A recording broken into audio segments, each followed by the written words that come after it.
다 함께 성경 봉독하겠습니다. 마태복음 6장 9절로 13절 말씀입니다. 그러므로 너희는 이렇게 기도하라. 하늘에 계신 우리 아버지여, 이름이 거룩히 여김을 받으시오며 나라가 임하시오며 뜻이 하늘에서 이루어진 것 같이 땅에서도 이루어지이다. 오늘 우리에게 일용할 양식을 주시옵고 우리가 우리에게 죄 지은 자를 사하여 준 것 같이 우리 죄를 사하여 주시옵고 우리를 시험에 들게 하지 마시옵고 다만 악에서 구하시옵소서. 나라와 권세와 영광이 아버지께 영원히 있사옵나이다. 아멘. 아멘. 오늘은 주기도문 마지막 부분입니다. 나라와 권세와 영광이 아버지께 영원히 있사옵나이다. 이 마지막 부분을 가리켜 송영이라고 부릅니다. 송영은 영광을 돌리는 말 또는 찬양이라고 생각하시면 됩니다. 주기도문은 하늘에 계신 하나님께 영광과 찬송을 돌리는 것으로 시작해서 하나님께 영광을 돌리는 것으로 마칩니다. 찬양으로 시작해서 찬양으로 마치는 것입니다. 성경을 보시면 송영 부분은 괄호 안에 들어가 있습니다. 그리고 괄호 앞에 난외주 표시가 있고 고대 사본에 괄호 내 구절이 없음이라는 설명을 달아 놓았습니다. 이렇게 없음으로 표시된 구절은 구약에는 없고 신약에만 있습니다. 총 14군데가 나옵니다. 그냥 빼고 기록하면 될 텐데 왜 굳이 없음이라고 표시를 했겠습니까? 배경을 이해하시면 납득할 수 있습니다. 성경이 기록된 당시에는 인쇄기술이 없어서 직접 손으로 베껴서 책을 만들었습니다. 그런데 신약 성경 27권은 원본이 모두 사라졌습니다. 지금은 사본만 남아 있습니다. 복음서가 완성되었을 때 많은 성도들이 그 복음서를 직접 손으로 들고 읽고 싶어 했을 것입니다. 그래서 일일이 뺏겨서 쓰면서 수많은 사본들이 만들어졌습니다. 지금은 그 원본은 발견되지 않았고 사본들만 남아 있습니다. 아리스토텔레스의 시약이나 헤로도투스의 역사라는 책은 사본 수가 10개가 채 안 됩니다. 그런데 신약 성경의 사본 수는 24,643개나 됩니다. 신약 성경의 사본 수가 2,400배나 많은 것입니다. 비교 불가할 정도로 엄청난 양의 사본이 존재합니다. 그리고 시약이나 역사라는 책은 원본 이후에 대략 1300년 이후에 사본이 기록된 반면 성경은 원본과 사본의 기록 연대가 차이가 50년에 불과합니다. 이것이 무엇을 의미합니까? 성경은 어떠한 책보다 원본에 가깝다는 것입니다. 하지만 그 필사 과정에서 필연적으로 실수가 생깁니다. 그런데 이마저도 성경에서 발견된 오류는 절대 다수가 단순한 철자상의 실수나 오기, 관사나 정관사 같은 사소한 오류였습니다. 본질적인 내용에 전혀 영향을 끼치지 않는 것입니다. 실수로 빠뜨리거나 첨가하게 된 것뿐만 아니라 필사자가 의도적으로 삭제하기도 했습니다. 또 첨가하기도 했으며 문장을 손질하기도 했습니다. 불순한 의도로 그렇게 한 것이 아니라 그렇게 하는 것이 예수님의 뜻에 더 가까울 것이라고 판단했기 때문에 그렇게 했습니다. 그래서 사본들 사이에 차이가 생겨나게 된 것입니다. 남겨진 수많은 사본들을 비교하여 또 대조하여 원본의 모습을 재현하려고 노력하는 작업을 본문 비평이라고 합니다. 이 분야에 훈련된 학자들이 최대한 원본에 가까운 것을 가려내었습니다. 그래서 전체적으로는 원본과 다름이 없다고 보면 됩니다. 문제가 되고 있는 본문에는 난외주를 통해 설명을 달아 놓았습니다. 그러니까 없음이라고 넣은 것은 고대 모든 사본에는 나오지 않고 일부 사본에만 나오기 때문에 그렇게 표시한 것입니다. 성경에 대한 신뢰도를 높이기 위해 성경학자들이 인위적으로 서로 짜고 이러한 부분을 없앨 수도 있었는데 그렇게 하지 않았습니다. 성경은 이 모든 편집 과정을 숨기지 않은 것입니다. 이는 우리가 성경을 있는 그대로 읽을 수 있도록 하기 위함입니다. 그만큼 우리의 성경은 정직합니다. 이것이 성경이 가지고 있는 자신감이라 할 수 있습니다. 성령이 괄호 안에 묶여있고 난해주에 고대 사본에는 없음이라고 쓴 이유가 여기에 있습니다. 사본들을 비교해 본 결과 성령은 마태가 처음 복음서를 쓸 때에는 없었음에 분명합니다. 예수님이 제자들에게 주기도문을 가르치실 때에도 성령은 말씀하지 않았다고 추론할 수 있습니다. 그런데 2세기 혹은 3세기 고대 교회에서 예배를 드릴 때 주기도를 암송하는 전통이 자리를 잡았습니다. 회중이 한 목소리로 주기도를 올리면 감독이나 장로가 제사장의 역할을 맡아 성령으로 응답했습니다. 그것이 전통으로 굳어지자 누군가가 성령을 마태복음의 본문에 적어 넣은 것입니다. 그렇게 함으로써 부족한 것을 보완할 수 있다고 생각한 것입니다. 20세기 최고의 신약학자로 인정받는 요아킴 예레미야스는 이 문제에 대해서 이렇게 말한 적이 있습니다. 예수님은 주기도에서 성령을 말씀하지 않았지만 성령을 드리는 것에 대해서는 찬성하셨음에 분명합니다. 저도 주기도문을 찬양으로 시작해서 성령으로 마치는 것이 좋다고 생각합니다. 왜냐하면 우리의 시야를 하나님께 고정할 수 있기 때문입니다. 그렇다면 성령이 우리에게 주는 유익은 무엇입니까? 첫째, 성령은 하나님을 바라보게 합니다. 우리가 하는 기도는 대부분 I, my, me, mine으로 시작해서 I, my, me, mine으로 끝나는 경우가 많습니다. 나의 필요, 내 가족의 필요, 나의 어려움, 나의 장래, 나의 문제 등등. 우리의 기도는 온통 나에 집중되어 있습니다. 하지만 주기도문에는 어디에도 나가 없습니다. 오직 하나님과 우리만 있습니다. 특히 주기도문은 하나님을 우리 아버지라고 부르면서 시작합니다. 그리고 마지막으로 하나님을 높이며 마칩니다. 괄호 열고 괄호 닫고가 아니라 하나님으로 열고 하나님으로 닫는 셈입니다. 성령은 기도를 마치면서 다시금 우리의 기도를 들으시는 하나님을 바라보게끔 합니다. 나라와 권세와 영광이 아버지께 영원히 있사옵나이다. 이렇게 성령으로 기도를 마치는 것은 우리의 필요, 우리의 문제를 넘어 하나님을 바라보게끔 합니다. 그러면서 나라와 권세와 영광이 모두 하나님 아버지께 영원히 있다고 고백하는 것입니다. 이는 다르게 표현하면 하나님이 전부라는 고백을 하는 것입니다. 그리고 영원이라는 말은 절대로 흔들리지 않는 진리임을 고백하는 것입니다. 나라와 권능과 영광이 이 세상 누구에게도 있지 않고 오직 하나님께 영원히 있습니다. 이렇게 온 세상의 참 주인이 하나님이심을 고백하는 것입니다.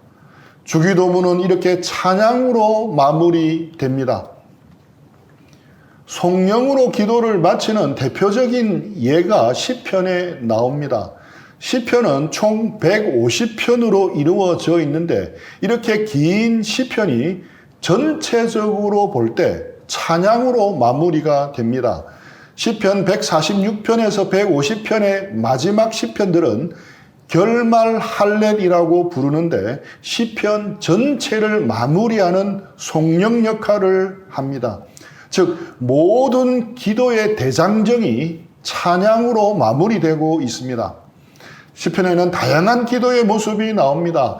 그 기도 안에는 우리가 살아가면서 느끼는 모든 종류의 희노애락이 다 들어 있습니다. 잔잔한 호수 같은 시편이 있는가 하면 물보라를 일으키며 급류를 타듯 격동하면서 부르짖는 시편도 있습니다. 그렇지만 마지막에는 결국 찬양으로 끝이 납니다. 우리의 기도 역시 찬양으로 마무리가 되고 끝이 나야 합니다. 우리가 가진 기도 제목, 우리가 가진 문제, 우리의 소원에서 눈을 들어 하나님을 바라보며 하나님을 찬양함으로 마무리되어야 합니다. 또한 찬양으로 성령으로 기도를 마친 대표적인 경우는 바로 다윗입니다.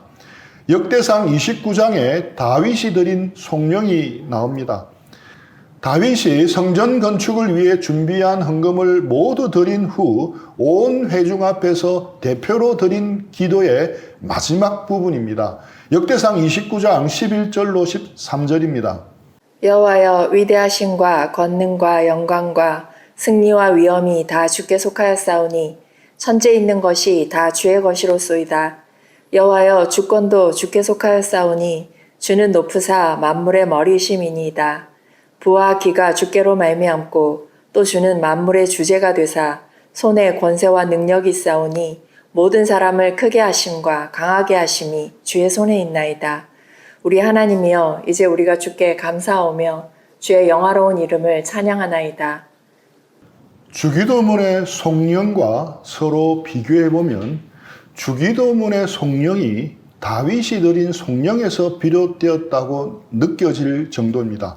다윗이 드린 송령을 압축하면 주기도문의 송령이 되고 주기도문의 송령을 쭉 풀어서 쓰면 다윗이 드린 송령이 됩니다. 그러니까 나라와 근세와 영광이 아버지께 영원히 있사옵나이다. 이 주기도문의 이 송령은 일종의 G 파일처럼 압축 파일과 같습니다. PC에서 압축 파일을 풀듯이 주기도문의 송령을 풀어서 쓰면 다윗이 드린 기도의 마지막 부분, 다윗이 드린 송령이 되는 것입니다. 반대로 다윗의 송령을 압축하면 주기도문이 되는 것입니다. 우리가 가진 문제와 필요를 가지고 기도할 때 우리는 우리가 가진 문제들에 집중할 수밖에 없습니다. 하지만 기도를 마칠 때는 달라야 합니다. 우리가 가진 문제와 필요에서 눈을 들어 하나님을 바라보아야 하는 것입니다. 이 세상 모든 것, 이 세상 모든 세상살이에서 벌어지는 모든 일의 주인이 되시고 머리가 되시고 주권자가 되시는 하나님을 바라보아야 하는 겁니다. 시편 기자들도 그렇게 했습니다. 다윗도 그렇게 했습니다. 주기도문의 송령도 바로 그런 의미입니다. 둘째, 송령은 하나님으로 쉼을 누리게 합니다. 하나님을 바라보게끔 하는 송령은 하나님을 바라봄으로 하나님께 맡기는 것을 의미합니다. 하나님께 맡기고 쉼을 누리는 것입니다.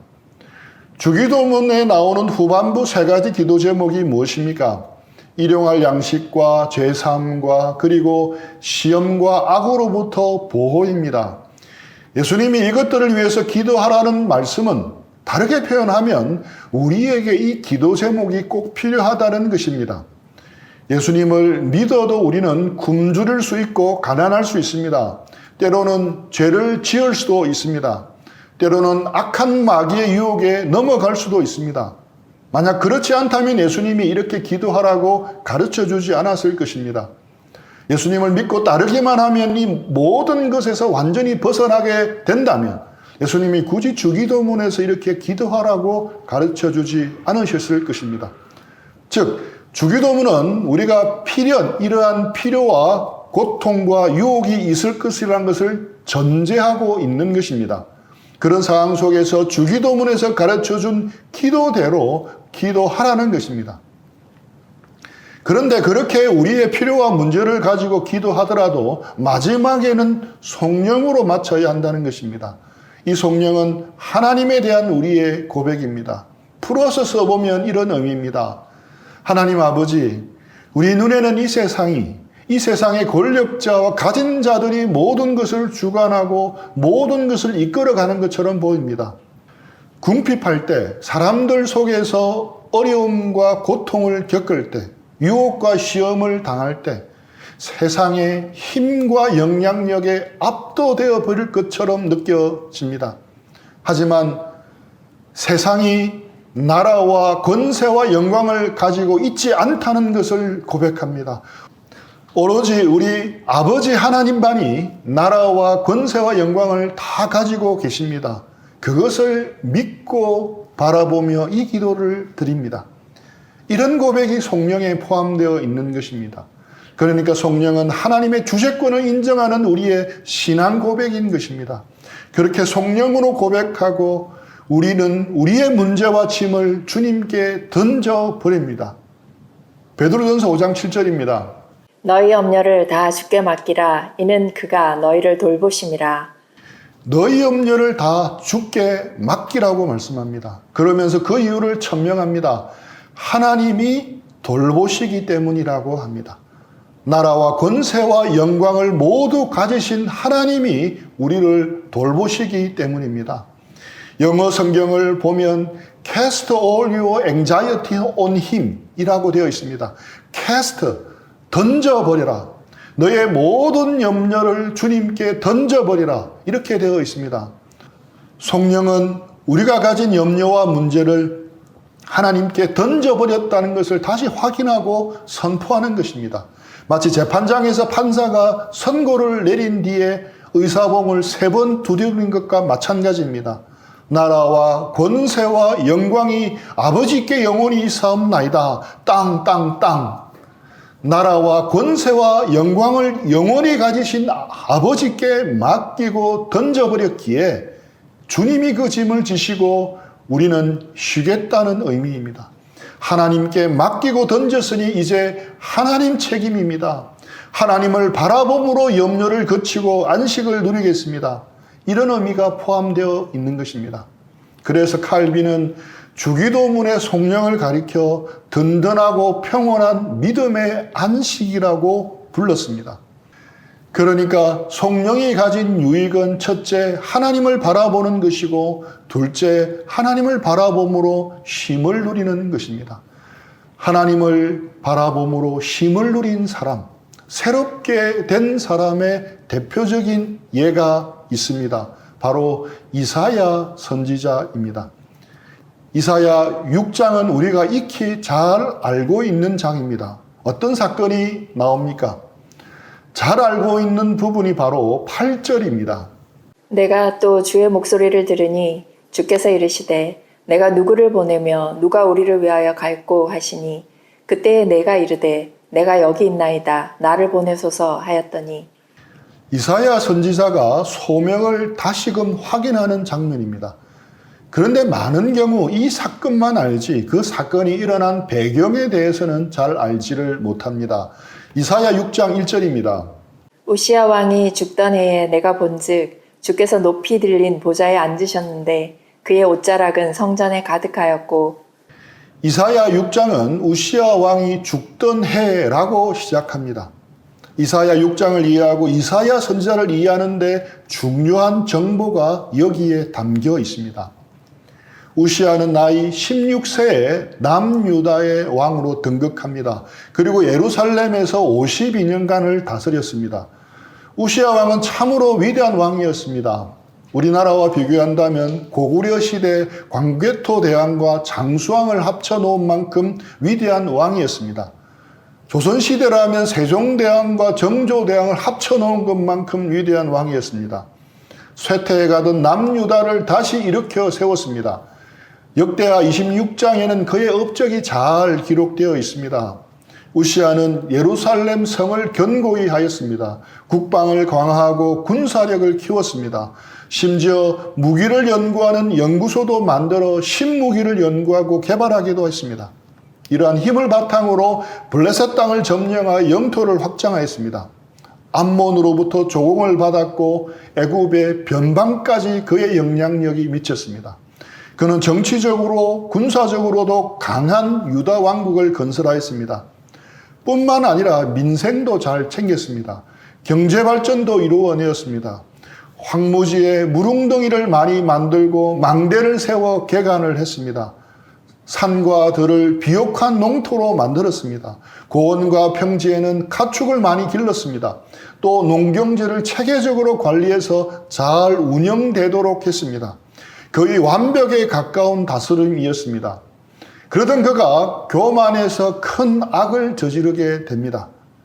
제사장만이 분향할 수 있었는데 자신이 직접 향단을 가지고 하나님의 성전에 들어가 분향하려 했던 것입니다. 항상 잘 나갈 때 조심해야 합니다.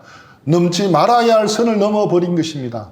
그 일로 우시야 왕은 하나님께 징계를 받아 나병에 걸리고 맙니다. 어쩔 수 없이 모든 국사를 아들 요담에게 넘겨주고 자신은 죽는 날까지 별궁에서 지내야만 했습니다. 그래도 우시야 왕은 유다의 희망이었습니다. 부패하여 쇠락해 가던 조국 유다와 하나님을 믿는 신앙을 다시 재건할 지도자로 기대를 모았던 왕이었습니다. 한 가지 잘못만 제외하고는 그는 여호와 보시기에 정직히 행했습니다. 탈무드에 의하면 이사야는 이 우시야 왕의 사촌이었다고 합니다. 이사야가 왕실 서기관이었기에 우시야의 모든 행적을 보고 기록했습니다. 가까이서 그를 지켜본 이사야에게 우시야 왕은 인생의 무게 중심이었습니다. 그런 우시야 왕이 하나님께 범죄하여 나병에 걸리더니 결국 죽고 만 것입니다. 우시야가 죽었다는 사실은 이사야 선지자에게 충격이었습니다. 일평생 그의 삶을 지탱해오던 무게의 중심이 사라진 것이었습니다. 그러니 휘청거릴 수밖에 없었습니다. 소망이 사라지고 절망의 늪에 빠졌습니다. 우시야 왕을 누구보다도 가까이서 바라보았기에 이사야 선지자가 느낀 상실감과 좌절감은 그 누구보다도 컸습니다. 비어있는 왕의 보좌를 볼 때마다 마음이 무너져 내렸습니다. 열강의 틈바구니 속에 풍전등화와 같은 조국 유다는 앞으로 어떻게 될 것인가? 그가 꿈꿔왔던 유다 왕국의 재건의 꿈은 다 무너져 버렸습니다. 일순간 미래의 로드맵이 종이 조각이 되어 버렸습니다. 슬퍼하고 좌절했고 모든 맥이 다 풀려버렸습니다. 빈손, 빈털터리가 되었습니다. 심령이 가난하고 낮아질 수밖에 없었습니다. 물리적으로 가장 많은 일을 할 수 있을 때는 위치 에너지가 가장 높을 때이지만 하나님 나라에서는 정반대입니다.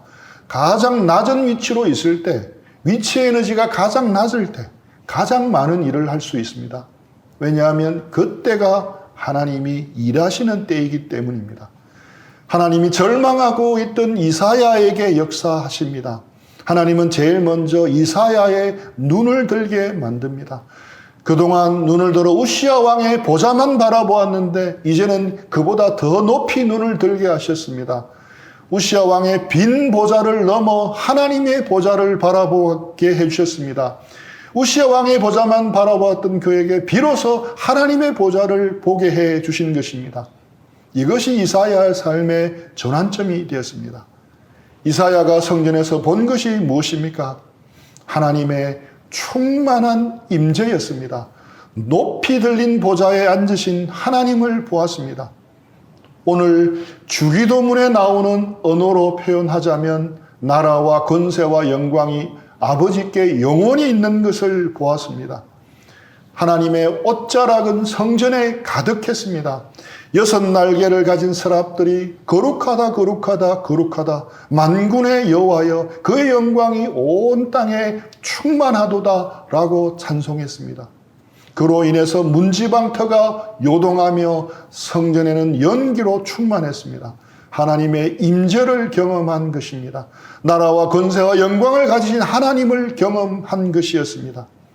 이사야가 가진 진짜 문제는 우시야 왕의 죽음이 아니었습니다. 우시야 왕이 살아서 위대한 통치를 완성해야 했었는데 못한 것이 문제가 아니었습니다. 진짜 문제는 이사야 선지자가 하나님을 바라보지 못한 것이었습니다. 인간적인 가능성만 바라보았던 것이었습니다.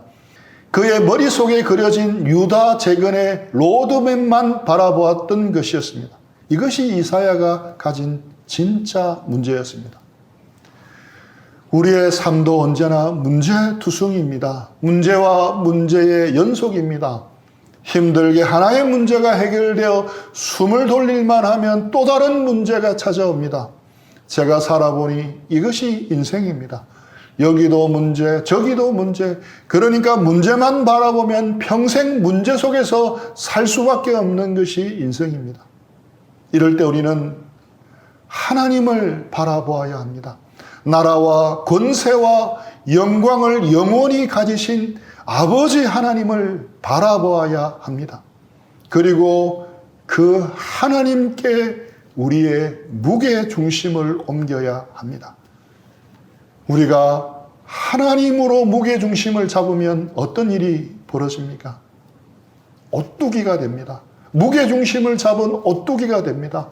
막 흔들면 흔들리기는 하겠지만 절대 넘어지지는 않습니다. 흔들리기는 하겠지만 곧 다시 무게중심을 잡고 제대로 다시 서게 됩니다. 우시야가 살아있고 죽었고가 문제가 아니었습니다. 우시야가 선정을 베푸느냐 베풀지 않느냐가 문제가 아니었습니다. 이사야가 하나님을 바라보지 못한 것이 문제의 근원이었습니다. 우리도 마찬가지입니다. 우리는 교회에 대해서 실망할 수 있습니다. 저도 그랬습니다. 제 인생 40년을 보낸 공동체를 바라보면서 실망한 적이 여러 번 있었습니다. 문제는 빤히 보이는데 해결할 능력도 권위도 없는 자신을 보면서 낙심도 했습니다. 때로는 분노하기도 했고, 때로는 좌절하기도 했고, 때로는 체념하기도 했습니다. 또 우리는 사회에 대해서 실망할 수도 있습니다. 또 사람에 대해서도 실망할 수 있습니다. 그리고 자기 자신에 대해서도 실망할 수 있습니다. 그럴 때 우리는 하나님을 바라보아야 합니다. 우리의 무게중심을 하나님께로 옮겨야 합니다. 우리가 가진 문제에서, 우리가 가진 로드맵에서 하나님께로 옮겨야 합니다. 그래야 오뚜기처럼 다시 일어설 수 있습니다. 이사야처럼 절망 가운데 다시 일어설 수 있습니다. 이사야처럼 암울한 시대의 한가운데에서도 희망의 노래를 부를 수 있습니다. 우시야 왕이 죽던 해에 이사야가 성전을 찾았듯이 우리도 하나님을 찾아야 합니다. 주기도문이 찬양으로 시작하여 성령으로 마치는 것은 바로 하나님을 바라보라는 것을 가르쳐주고 있습니다. 기도를 시작할 때도 기도를 마칠 때도 하나님을 바라보아야 우리에게 진정한 안식이 있고 쉼이 있는 것입니다. 칼빈의 말대로 든든하고 평온한 믿음의 안식을 누릴 수 있는 것입니다. 주님은 우리에게 성령을 통해 그것을 가르쳐 주신 것입니다. 오는 한 주간도 주기도문으로 하루를 열고 주기도문으로 하루를 마칠 때 우리의 시야가 하나님께 고정되기를 축복합니다. 문제가 아니라 나라와 권세와 영광을 가지신 우리 아버지 하나님을 바라보기를 축복합니다. 제게도 우리 형제 자매들에게도 이런 은혜가 성령으로 말미암아 부어지기를 축복합니다. 우리 들은 말씀 생각하면서 기도하고 적용하는 시간들을 가지겠습니다.